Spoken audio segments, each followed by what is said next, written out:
kulan wacan dhegeystayaal kusoo dhawaada barnaamijka dalkii dadka oo sabti ilaa iyo arbaco aad ka maqashaan Himila FM. qodobada aad ku maqli doontaan daqiiqadaha hawada ka baxayana waxaa ka mid ah cunaha qaadka markuu uu soo shaqaysto arrinka ugu horeeya ee uu ku dhaqaaqaa waa inuu soo iibsado qaad. waa warbixin ku saabsan saameynta dhaqaale ee qaadku uu ku lahaan karo dalka.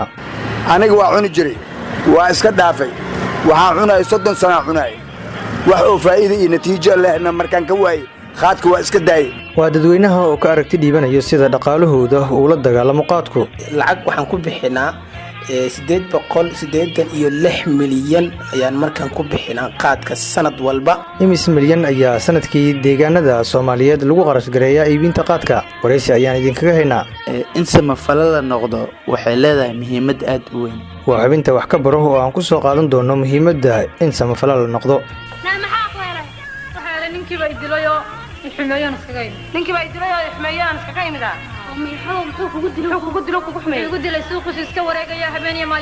waa maada barnaamijka riwaayadii beenay waa run qaybtii shanaad waxaa igala qaybgalayo wariyaal ka tirsan Himila FM. soo saaruhu waa anigoo Cali ah halkan ayaana ka tabinayaa. soo dhawaada dhegeystayaal.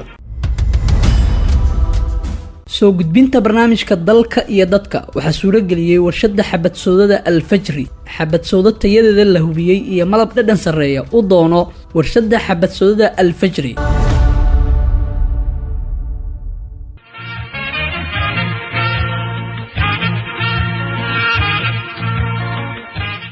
sida la wada ogsoon yahay qaadku waxa uu leeyahay dhibaatooyin aad iyo aad u fara badan oo aan la soo koobi karin. wadamada sida baan qaadka looga cuno waxaa ka mid ah dalkeena. dhibaatooyinka uu bulshada ku hayo waxaa ka mid ah dhibaatooyin dhaqaale, mid bulsho iyo mid caafimaadba.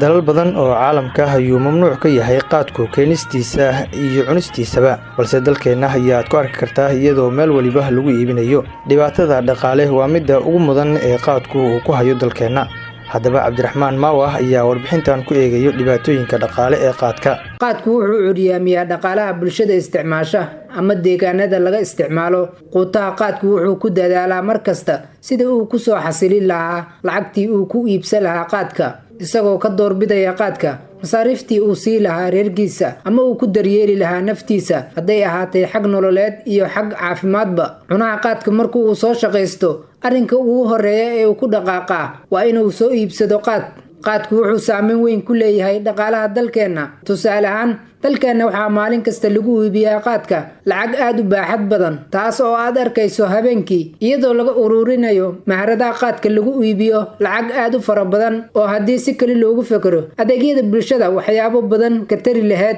keenida qaadka waxaa ku baxa lacag adag oo waxyaabo kale oo faa'iido leh lagu keeni kari lahaa. waagii dowladda Soomaaliyeed qaadka mamnuucday sanadkii 1983 waxaa la qiyaasay inay keenistiisa ku bixi jirtay lacag gaadhaysa 47 milyan oo dollarka Mareykanka ah. joornaal carabi ah oo dhawaan soo baxay ayaa wuxuu sheegay inay xamar maalin walba ku soo degaan 12 diyaaradood oo qaad sida. isu geyntooda qarash maalmeedka ku baxa wuxuu joornaalku ku qiyaasay 87,771 dollarka Mareykanka ah. marka qarashka sanadkii qaadka ku baxa la eego xamar oo kaliya ah wuxuu noqonayaa in ka badan 32 milyan oo dollarka Mareykanka ah. haddaba haddii la isu geeyo qarashka qaadka ku baxa dalka oo dhan intee buu noqonayaa? waa lacag fooq caqli ah. lacagtaas tirada badani waxay gashaa laba dal oo uusan wanaagsanayn xiriirka nagala dhaxeeya, taas oo xoojinaysa awoodahooda dhinac kasta ah. soo arrintaas muujin mayso fiiro gaabnida dhaqaale iyo ficil yarida qarannimo.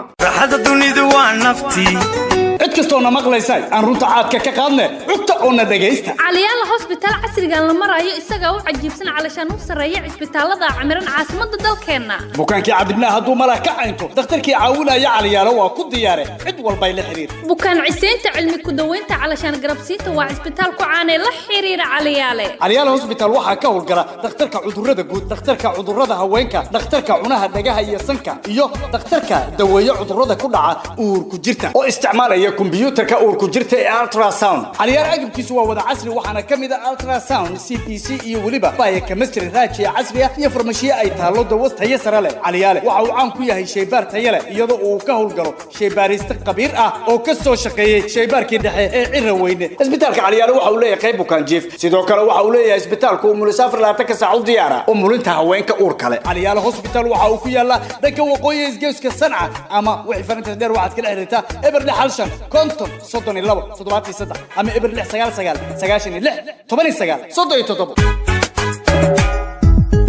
inkastoo bulshadeenna ay si isku mid ah u arkaan dhibaatada uu qaadku ku leeyahay dalka haddana waxaa jira dadka qaarkood oo u arko in nolol badan ay ku tiirsan tahay iibinta maadaama hooyooyinka iibiya ay carruur ku koriyaan waxbarashana ay uga bixiyaan dadka sidaa qaba waxay codsanayaan in loo sameeyo fursado kale haddaba waa kuwan dadka qaar oo ka aragti dhiibanaya dhibaatooyinka dhaqaale ee qaadka anigoo ah maxamed suufi abuukar Soomaali ahaan haddaan nahay macnaha qaadku wuxuu noogu hayaa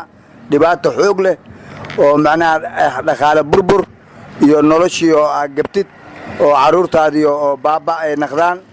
oo dhibaato badan oo macnaha hurdo la'aanta dhibaatada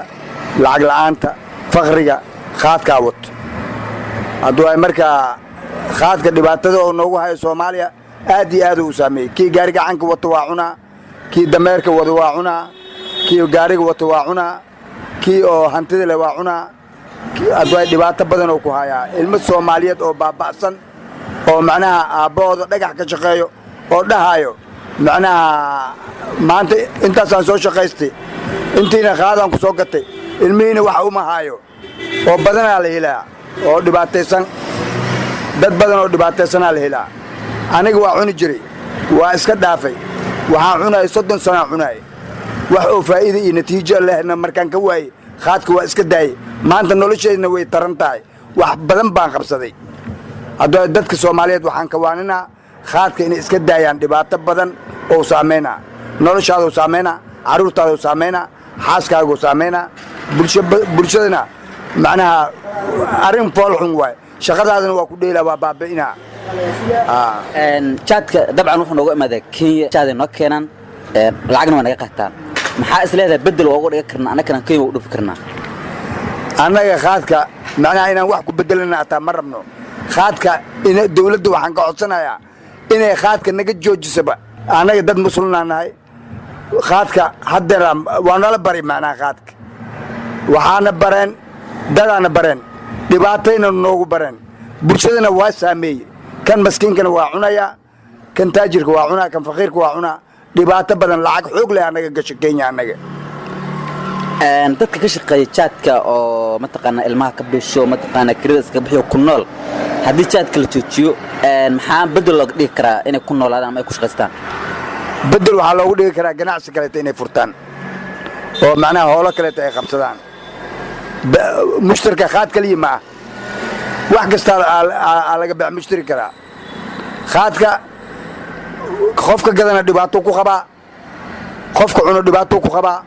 qofka keena dhibaato ku qabaa maqlaysaa dadka Soomaaliyeed inay iska iloobaan qaadka inay iska iloobaan aba muhiimad ah ay soo magac bilaw bismillaahir rahmaanir rahiim magacaygu waxa la Cabdiraxmaan Faarax Khayre Cabdiraxmaan bal waxaad saraxad naga siisaa qaadka dhibaatada dhaqaale oo ku hayo bulshada dhexdeeda qaadka wax badan oo ku haya dhaqaalaha bulshada qaadka waxa waaye wuxuu leeyahay faqri koode midka labaad wuxuu leeyahay waxaa leedahay maanta waa markaanta Soomaha qaadkiya cuntay waxa arkaysaa guri jifi aad dhisaysaa ma fahamtay qaadka ma tuftay gurigana wuu dhilaalay ma fahamtay marka qaadka wuxuu leeyahay dhibaato badan waa faham Soomaha hadda qor waxa dhacday yar saaxiibna isla soconay inta markaa marqaanay oo isla soconay waa iga leexday markuu iga leexday wuxuu fariistay meel qabri ah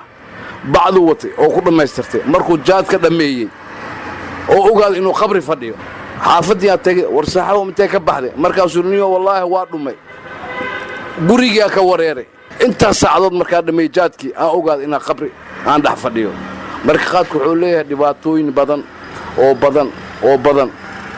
marka qaadka waxaan rabnaa inaan laga joojiyo sidiisaba waa fahamta soo maaha qaadka wuxuu leeyahay dhaqaale burbur lacagtii oo kaa baabi'ina adoo wixii u baahan tahay artinaa soo gadatid aa lacagtii qaad ku soo gadanaysaa iyo ilmihii oo ilowdid hadda masaalan waxaa haysataa intaasoo lacag wixii waa kala qorshaysay jaadkiyaa soo dhacay wixii dhanba waa iloobaysaa ma fahamtay marka wuxuu leeyahay jaadka burbur dhaqaale oo xoog badan dabcan kenya ayuu nooga imaadaa qaadka saa wada ognahay maxaan annaka bedel uga dhigan karnaa oo aan keenta u dhoofin maadaama qaadkii ay keenayso annakan aan wax aan u dhoofin bedel ahaan maxaan annaka kenya u dhoofi karnaa is leedahay maadaama annaka aan soo saarno moos xoola aan leenahay beera aan leenahay oo mataqaana waxyaaba badan oo la dhoofi kara ay noo joogaan maxaa is leedahay bedel uga dhigan karnaa kenya wax badanaa loo dhoofi karaa hadda masalan kalluunka waa loo dhoofi karaa mooskiyaa loo dhoofi karaa cambiyaa loo dhoofi karaa waxyaalo badanaa loo dhoofi karaa laakiin ma kaa yeelaysaa waxay baratay dhaqaalahaas waxay kaa qaadanaysaa sunay ku soo siinaysaa lacagay kaa qaadanaysaa marka maslaxaddeeday fiirsanaysaa maslaxaddaada ma fiirinayso ma fahamtay marka waxaa loogu bixi karaa wixii in loo joojiyo kenya haddee wax ay qaado lahayd okay aalayd soo maaha waxba ma kaa qaadanaysa lacagtaas kaashka ay rabaan qaadka la joojiyo dabcan kala soo qaad waa la joojiyey dadka ka shaqeeya qaadka oo hadda ilmaha ka basho intaas oo sano ama ilmo ku koriyo ilmo waxbarasho uga baxsado ku nool maxaa bedel looga dhigi kara oo ay ku noolaan karaan oo qaadka bedel ahaan ay u isticmaali karaan wax badan hadda masaalan waxay leedahay soo maaha qaaday ka daa waxaa loo abuuraa shaqo waa fahamta soo maaha hadday gaargacan ay kaysato meeshaa waxay saarato nanac iyo loos iyo wax kas hadday saarato waa ugadmaan soo maaha faa'iiday ka helaysaa waxaas waa loogu bedeli karaa shaqo abuurna waa loo samay karaa wax kastay samay kartaa beddelka oo jaadka waa fahamta soo maaha marka yaa la dhihin beddel looma hayo beddel waa loo helaa ani waxaa liilahaa shigshigow waxaad sharaxaad naga siisaa dhibaatada dhaqaale oo qaadka ku leeyahay bulshada dhexdeeda qaadka dhibaatada isku leeyahay waxaa waaye waa xun yahay waa qaad xun shay xun waaye shacabka si loo yahay dadweynaha ilmaha xaaska adoo u baahan dhibaatada yaa laga qaadanayaa marka dhibkiisaa badan dhibkiisa badan waa dhib badan yahay waa mushkil badan waa rafaad badan yahay waka kenya ama wadamada qaadka noo keeno qaaday keenaan lacag qaataan maxaan bedel uga dhigi karnaa anakana aan u dhoofi karnaa wadamada noo keena qaadka bedel bagay noqota waxa lagu bedeli karaa bawla qaad si bal la reebo waa in la iska celiyo waa hadal reebo kara waka dadka ka shaqeysta qaadka oo mataqaana ku nool haddii jaadka la joojiyo bedel maxaa noqon karo dadka ku noolaan karaan iska xamaala karaan maxaa yeelay ganacsi ay gali karaan si walba ay gali karaan waa ganacsi karaan ganacsiga waa furi jaad kali ganacsi ma aha meel baa laga algiftaa xoolaha mushtare xoolaha laga ganacsadaa raashinka laga ganacsadaa wax walba laga ganacsadaa weli waxaad la socotaan barnaamijka dalka iyo dadka dhibaatada dhaqaale ee qaadku uu ku hayo dalka waa mid muuqata waxaa jira aqoon-yahano cilmi baaris ku sameeyey dhibaatada dhaqaale ee qaadku uu ku hayo Soomaaliya qarashka maalintii uga baxa guud ahaan ummadda Soomaaliyeed iyo hantida ka lunta shirkadaha ay u shaqeeyaan dadka qaadka cuna ayaana la soo koobi karin haddaba waa imisa dhaqaalaha sanadkii Soomaaliya uga lumo qaadka marka la isbarbar dhigo canshuurta ganacsatada qaadka laga qaado iyo lacagta Soomaaliya uga lunto badan weydiimaha iyo kuwa kale waxaa ka jawaabayo ustaad أحمد محمد إنو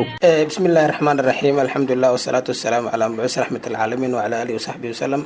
السلام عليكم ورحمة الله وبركاته سلام كدب طبعا عوان كان ما أنت لقاهد لي قادك وعوان مركا وآد مركا علماء iyo dadka marka qusay aad ugu doodeen waxaan aaminsanahay qaadka inuu yahay marka mashaakil ama aafo marka ay bulshooyinka Soomaaliyeed aad iyo aad u haysato haddii maanta qofka bini'aadanka uusan ama qofka Soomaaliga hadduusan maanta qaad uusan cuninna waxa laga yaabaa at least walaalkii ama aabihii ama in adeerkii ama adeerkii inuu marka qaadka uu cuno sidaa darteed waxay noqotay mushkilo marka oo family ah oo family walba maanta ay haysato sidoo kale waxay noqotay waxyaabaha ilaa hadda Soomaalidu aysan u helin marka waxa marka xal aan loo helin oo ilaa hadda xalkeedii marka uusan naqanin mid marka oo lagu guuleysta sida aan is leeyahay dhibaatooyin dhaqaale far badan ayuu leeyahay qaadka dhibaatada ugu weyn hadda uu qaadka uu leeyahay yani gaar ahaan soomaalidu uu ku leeyahay ayaa waxa uu yahay soomaalidu waxaa lagu qiyaasaa tirada sanadkii ama kiilooyinka sanadkii marka soomaali loo soo dhoofiyo inay gaarayaan taqriiban 88 milyan iyo 600 oo kiilo in sanadkii soomaalida marka loo soo dhoofiyo ama soomaalida ay soo dhoofisto oo qaad ah haddii aan qiyaasno marka intaas kiiladii haddii aan kasoo qaadno qiyaas ahaan haddii kiiladii aan dhahno waxaan qiimaheedii waa $10 waxaan isleeyahay lacag waxaan ku bixinaa 886 milyan ayaan markaan ku bixinaa qaadka sanad walba saad ogtihiin soomaali wax soo saarkeedii inuu aada u liito dhanka yani productionkeeni aada u liita waxyaaba anaga aan soo saarno yani waxyaaba aada u yar waaye badeecadaha aan isticmaalno badankoodii waa badeeco dibadda anaga aan kala imaano iyadoo wax soo saarkeeni uu yar yahay ayaan sanad walba waxaan ku bixinaa 886 milyan oo doolarka maraykanka ayaan waxaan u dhoofinaa wadamo kale oo anaga wadankeeni ay ka baxaysaa taasi waxaa la dhihi karaa soomaaliya boqolkiiba 99 trade deficit wax la yiraahdaa jira wax soo saarkeedii ama ganacsigeedii wuxuu ku jiraa loss taasna waxaa u sabab ah wax soo saarkeedii inta marka ay ka dhoofiso iyo inta loo soo dhoofiyo waxaa badan inta loo soo dhoofiyaa badan so economically marka Soomaaliya dhankaas ayay ka saameysay laakiin sida mar loo fiiriyo lacagaha wadanka ka baxaya iyo lacagaha wadanka anaga aan shaqeynay ama lacagta anaga wadanka aan soo saarnay oo loo yaqaano national income-ka iyo lacagta anaga aan qarash gareyno mar walba economically waxaa badan lacagta anaga aan qarash gareynaa badan saasna marka haddii dhan loo fiiriyo Soomaalidu waxa la dhihi karaa culture ahaan ama dhaqan ahaan waa dad marka istaakuleeya dad iskaalmeeya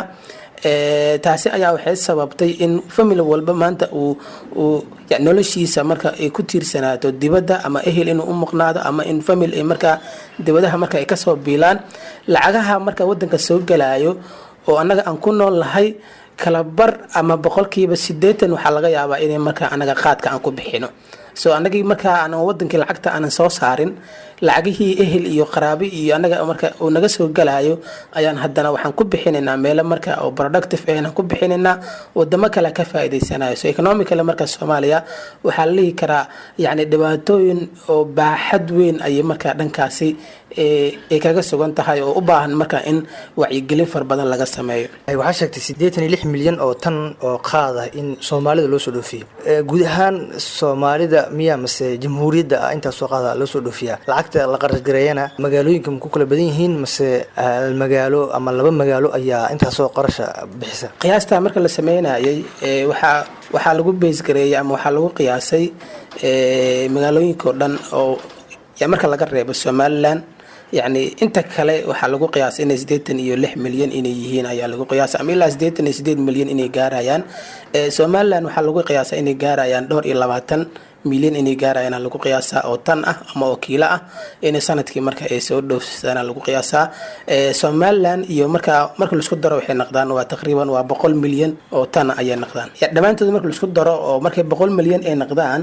oo halkii kiilo marka uu yahay aan ku qiyaasno $10 aan ku qiyaasno waa lacag intaas oo marka oo bilyan ah waaye oo anaga aan ku bixino qaadka sanad walba waxaas barbar dhigtay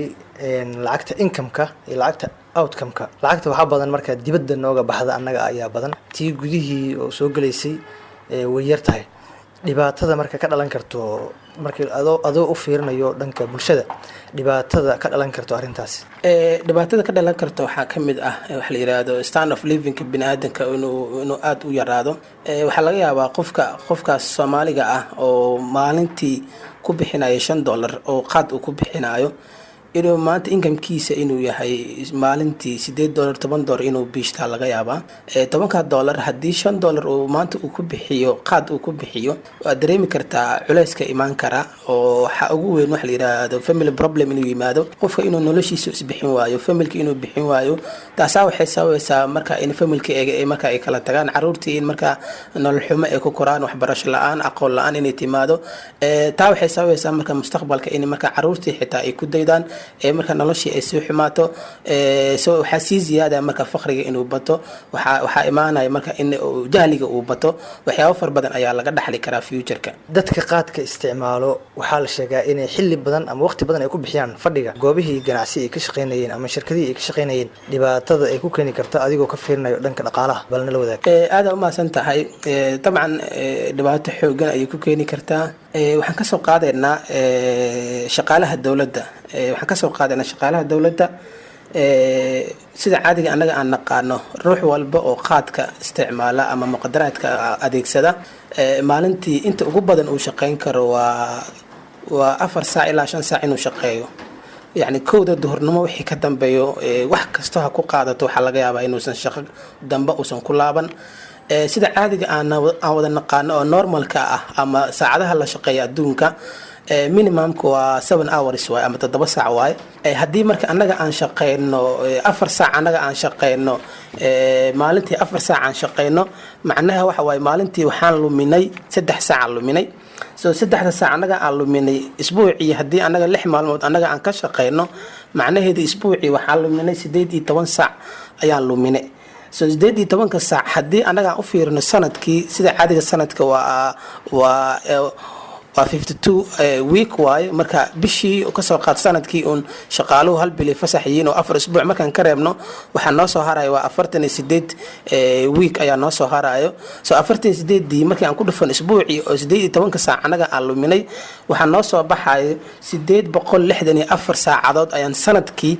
ayaa luminay. so saacadii wax soo saarkii aan soo saari lahayn haddii uu yahay $5 haddii aan ku qiyaasno macnaheedu $5 oo lagu dhuftay 864 saacadood waxaa noo soo baxaya $4,320 ayuu shaqaalihii luminaya. so haddii aan kasoo qaadno shaqaalaha dowladda isticmaasha qaadka isticmaasha haddii aan kasoo qaadno 10,000 oo shaqaale haddii aan kasoo qaadno so 10,000 oo halkii shaqaale uu luminayo 4,320 yani waxay noqonaysaa sanadkii inkamka annaga aan luminay waxay noqonaysaa 43,200,000 oo doolarka maraykanka marka inuu shaqaalaha uu luus gareeyo sanadkii. haddii aan u laabano dhanka dowladda maxaa kasoo gelayo canshuur waxyaabaha ay qaadayso ama canshuurta ay ka qaadayso qaadka inkamka dowladda kasoo gelaya intuu la eegyahay haddii aan u laabano waxaan hore soo sheegnay Soomaaliya waxaa lagu qiyaasaan dhana waa 88 milyan ayaa lagu qiyaasaan dhanay. tusaale ahaan waxaan kasoo qaadaynaa canshuur dhaaf ee sameysay dowladda 20% ayaa canshuur dhaaftay waxa canshuurta laga qaadayo wuxuu noqonayaa taqriiban wax ku dhow 70 milyan. so haddii canshuurta kiiladii ay noqoto $1 aan kasoo qaadno tusaale ahaan dowladda income sanadkii waxay ka heli kartaa waa 35 milyan iyo 440. so canshuurta dowladda income-ka kasoo galayo iyo lacagta anaga aan luminayno marka isbarbar dhigno waxaa badan lacagta anaga aan luminayno badan oo 43 milyan ah. dowladdan waxay ka faa'iiday 35 milyan. so macnaha already dowladda waxay khasaare ee loss ee ku jirtaa lacag ku dhow 10 milyan. so dhanka markaan ka fiirino marka waqtiga anaga aan ku bixinayno waqtiga anaga aan ku luminay wax soo saarkeeni uu hoos u dhacay iyo dowladda waxa ay ka faa'iiday markaan isbarbar dhigno waxaa meesha noo cadaanayso wax badan inaan marka aan ku luminay dakhliga dowladda ka soo galay iyo waqtiga ka lumay inay marka waqtiga ka lumay uu ka badan yahay wax soo saarka ay soo saar leed inta marka hoos kaga dhacay inuu kaga badan yahay waa bis haddii aan tusaale ahaan usoo qaadano shaqaalaha dowladda. haddii shaqaalaha private-ka aadno yani khasaaradu way sii badanaysaa. waa si fiican u sharaxday lacagta oo dhumaysa iyo midda aan laga helayo canshuurta waxaa badan midda lumayso. marka dowladda iyo ganacsatada shirkadaha gaarka leh sidaas ma ugu fikiraan in dhibaatada ceenka leh ay ka dhalanayso qaadka inta ogaalkaada sida aniga aan isleeyahay ganacsatadu waxay ka fiiriyaan inta ay ku bixiyeen qaadka oo koostiga ah iyo waxa ay ku gadayaan oo inta difference-ga ama farqiga u dhaxeeyo profit-ka ayaga u arkaan inay profit tahay intaas ay ayaga ka daneeyaan. sida lagu yaqaano ganacsatada waxa lagu yaqaanaa waa faa'iido raadis. soo mar walba waxyaabaha ka dhalanayo social effect-ga iyo waxa la yiraahdo economic effect-ga oo wadanka uu ku yeelanayo badana ayagu yani badana ma target gareeyaan culays weyn kama saarna. laakiin waxay ahayd dowladdu inay marka dhanka ka xisaabtanto ay ahayd oo dowladda maadaama ay tahay public sector ay tahay shaqada shaqadeeduna ay tahay inay bulshada marka ay u adeegto inay ka shaqeyso economic developmentga wadanka ay ka shaqeyso ee ahayd inay ka shaqeyso economic growthka dalka inay ka shaqeyso ee ahayd wax walba economic growthka dhib u keenaya inay marka dowladda marka aragti gaar ah marka u fiirisay maadaama ay ahayd wax walba dowladda yani wadanka economigiisa horumarkiisa ka shaqeynaya dowladda ay ahayd inay marka xoojiso kor u qaado waxaan isleeyahay dowladda inay aad uga gaabiso dhankaas economical aysan u fiirinin only ay ka fiiriso incomekaas soo galayo iyo marka qarashkaas ay ka helayaan bas inay fiiriyeen oo national economiga wadanka inaysan marka si sax aysan u daraaseynin dhaqaalo badan ayaa nooga baxo isticmaalka qaadka iyo keenistiisa iyo cunitaankiisaba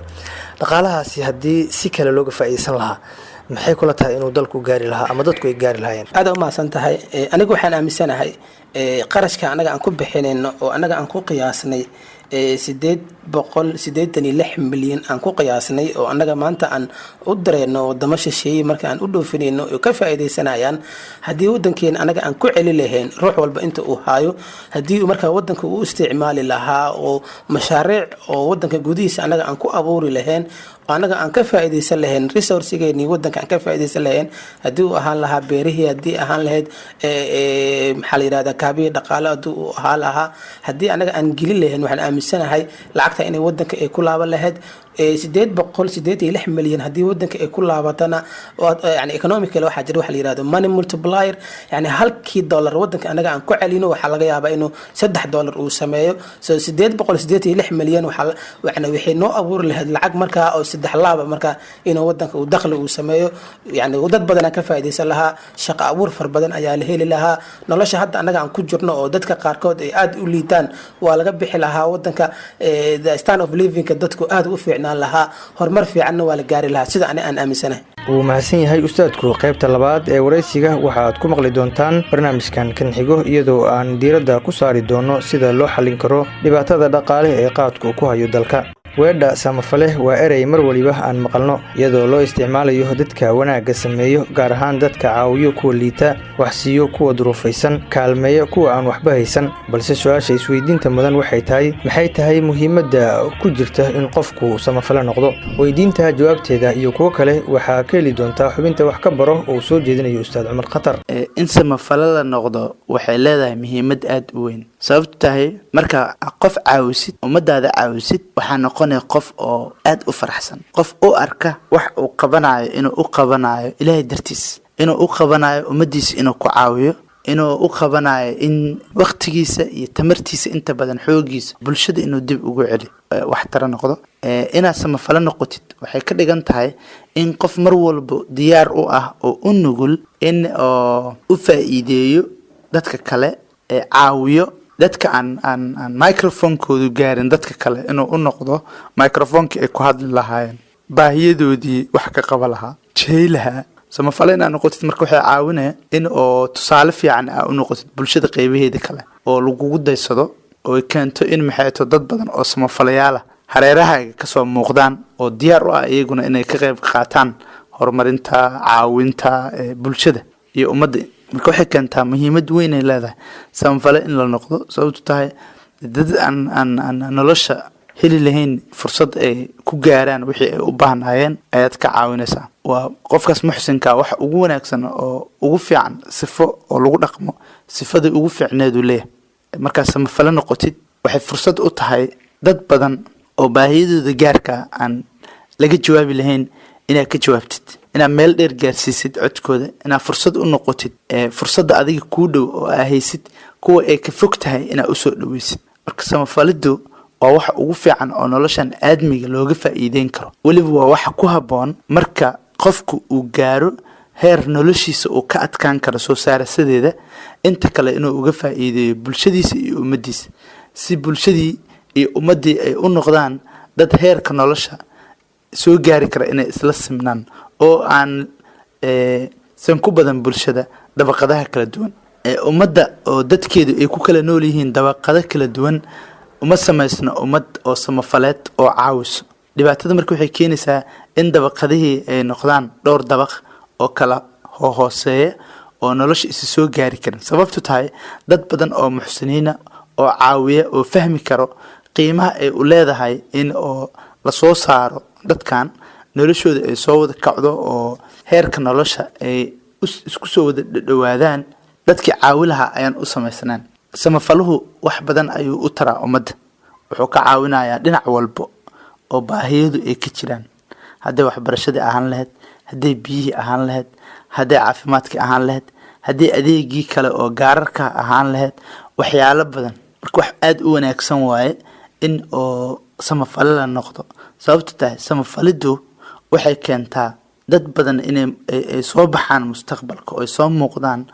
oo wax bartaan maskaxdooda maxay ahaato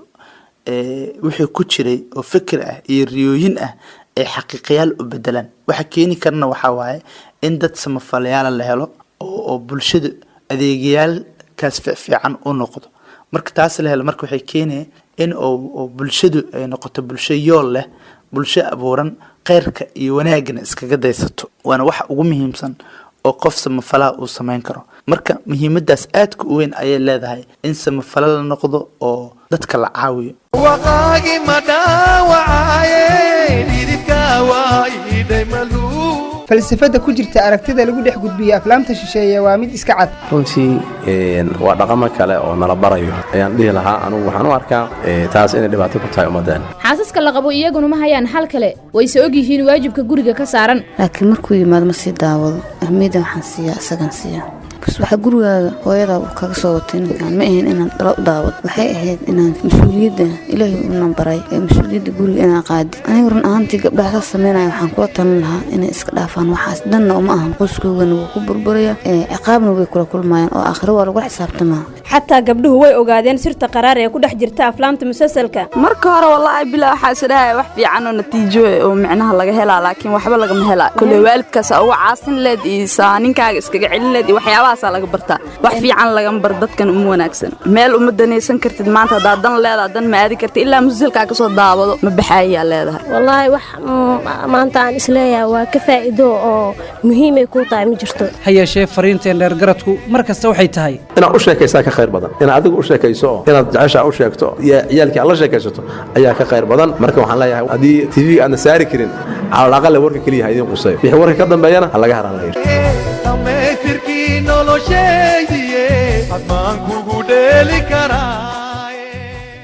qaybihii dambe ee barnaamijka dalka iyo dadka ayaan isla soo gaarnay haatanna waa qaybtii shanaad riwaayadii beenay waa run riwaayadani waxaa alifay maxamed aadan dacar waxaana ka dhex muuqdo fanaaniin iyo jilaayaal ay ka mid yihiin axmed mooge liibaan saare axmed jaamac faynuus sheekh daahir aamine cabdilaahi xirsi saalax qaasim naaji miicaad miigane abwaan maxamuud cabdulaahi singub iyo jilaayaal kale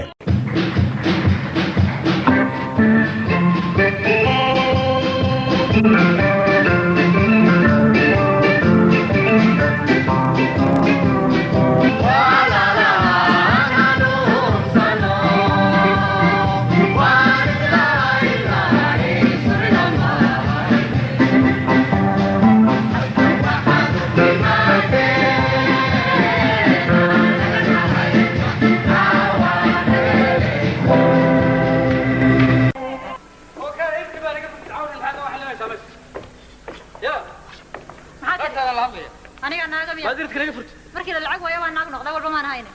waxaan ku yiri xageed ku maqan saacadan ma gal iyo aribaad igu maqan aniga horta bal haboodan waxaan ku yara maqnaa xoogaa yar niman saaxiibaday waxaan doonayaan xoogaa yar oo lacag ah ay nooga soo maartay xoogaa yar oo lacag ah oo teeni meeday teeni adigu xaqiiq bal isweydii adigu isweydii war ma ka waran lacagtii meesha geysay lacagtii baadhi imka ma waxaad lacag haynin baa lacag ma jirtee waad weyday Soomaha lacag ma jirto ana wala waayay faynuusta nooshid lacagna ilaahay baa keenay saddex habeen guri bila faynuusta saddex isho guri bila cunta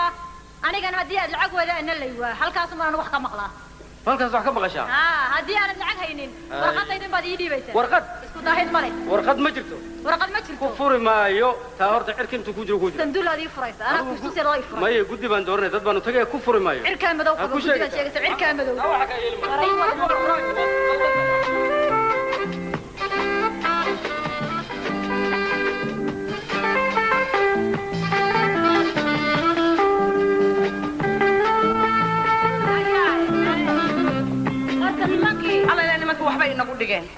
يعني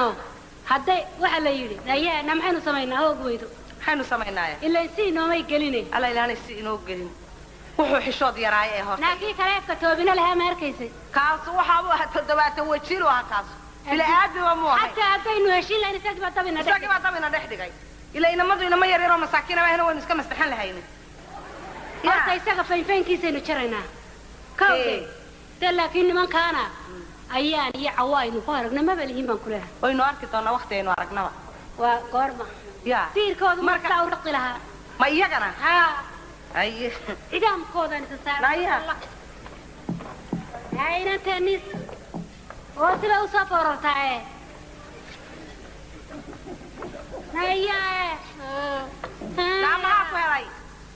maxaa ku helay waxaa helay ninkii baa idilayoo ixumeeyaan iskaga yimid ninkii baa idilayoo ixumeeyaan iskaga yimid muxuu kugu dilo kugu xumeeyey igu dilay suuqiisu iska wareegaya habeen iyo maalin ma arko iyada salaadii arooriye la adimayo irida igu soo garaacaya 3 habeen gurigii faynus muu lahayn cunto muu lahayn markaan idhaan sidan kuma noolaayo waraaqdeediisana wuxuu igu ku furi maayo asxaabta iyo tolkii baan doonanaya oo lacagtiinii badnayd meeday lacagtii waa dhamaatay maxaa lacagta soo dhigay lacagtaada badanida ma xilli bay lacagtu hadday badantay ku fadhiisa sabti baadhi baa ku samaysay dhalinyarada waddanka cashuntay maxaa ka macnaa yaa lacagta mar lama helo haddaanay waxba ka macnaa amay oo imika ma iskaga timid waa la samreeyay imika soo iskaga macnaa siduu ogiyay sidee la yidhahdaa waxaan ku yidhi imika iska tayo naadaaba mid hayste markaaga iska rogrogad waadaysato intanba waad rahmaniye rahanku ma maxay de waxaan ku yidhi imika muxuu ku yidhi ninkii waxaan idhi furo wuu diiday marka wuxuu yidhi asxaabtii iyo qaraabo wax la yidhaahdo iyo waxbaa raadinaya ayuu kugu yidhi dee waa hagaaga naay nala mid noqotay adigu maxaabad ugu maslixi bes ha ku maslixin sidaa aad sheegtay ayaa saxa muxuu ku yidhi baan soo kaxaysanayaa anagu sinaba ma nihine muxuu ku yidhi baanu soo kaxaysanaynaa asxaabta iyo qaraabo wax qaraabo ma asxaab baan soo kaxaysanayaa buu ku yidhi mise tolkay baan soo kaxaysanayaa buu ku yidhi labadaba wuu yidhi iyo 3 mooye waxbuu sheegay bes naawkaadi waxa weeyaan yara sugannaga walaal annagaba aqal horta maqsin ciriiriya baanu ku jiraa kawdhe dawrado iska sii dhiga alaab anagu waxa kuma dhawr halkaas sii dhigo balaad waxa kuma dhaanay leena anagu qolku waa nagu cidhiidhi adaaba nolol yaro fiican soo maray orod waaba lebisantahay balaayada turban garacda ban garan waaye way xajin kar weeyday baan u malaynaya taadiya macna male waa yaa shalay soo saartay ana shariyo sirwal ku soo saartay ana la rafata sibirkeeda haye nimankii ninkeedii wuxuu qaraabada baan doonanaya haye ma qaraabo soo kaxaysay mise saaxiibadii soo kaxay midba hadduu qaraabadii soo kaxaysto gobonnimadaynu ka raacnaa gabadha gurigii baynu ku celinaa gabadha gurigeed baynu ku celinaa waa hadduu kuwii keeno halaloobis baynu gelinaynaa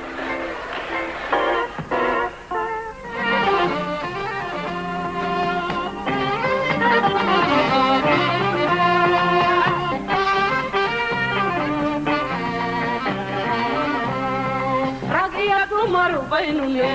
haddaanu daryeel bahayn iyada wada jirta rag iyo dumar baynu ne haddaanu daryeel bahayn iyada wada jirta maxaa naga galay dayare haddaan dunyaba lahayn iyuu dadka naga xiga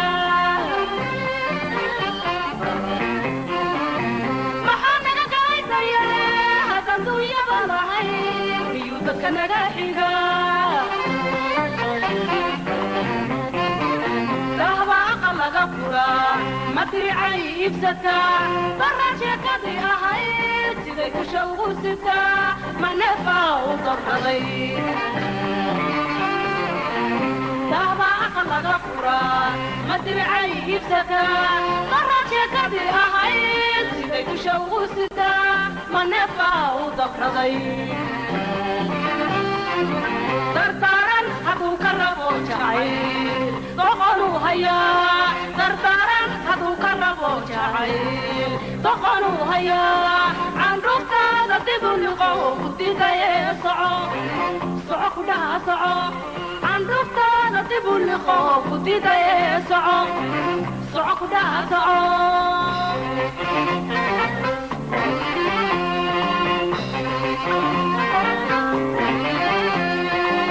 كدا هذا الكادنا دبوبتاسي ويحنتو جكوبا وادي kadaa hadalkaa dibnaa dabuubtaasi way xunto duba waa diiday markuu darajada lahaaye howlaha dalbaha ku siday waa kii dalandalinayey markuu darajada lahaaye howlaha dalbaha ku siday waa kii dalandalinayey diirka laysaga naxaa ma jir dabin soo galaa dagaal gabar iyo ninkeed sidee dabka uga shida ma diintaydaan aqoon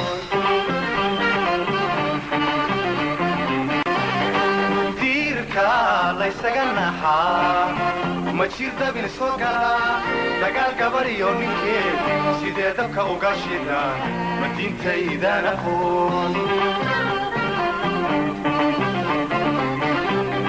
dullaaliin haddaad tihiin dhegxumo waa laga turkaa xaasaska layskuma diree usidaaya uu qabaa usidaaya usidaaya uu qabaa usidaaya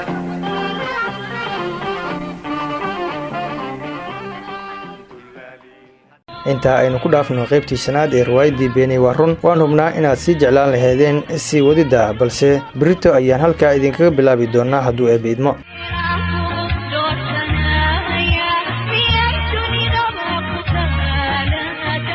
guud ahaan waa inaga intaa barnaamijka dalkii dadka waxaa soo saaray halkaana ka soo jeedinayay cali cabdulaahi lowle inta aan ku kulmi doonno barnaamijkan kan xigo sidaa iyo ammaan allah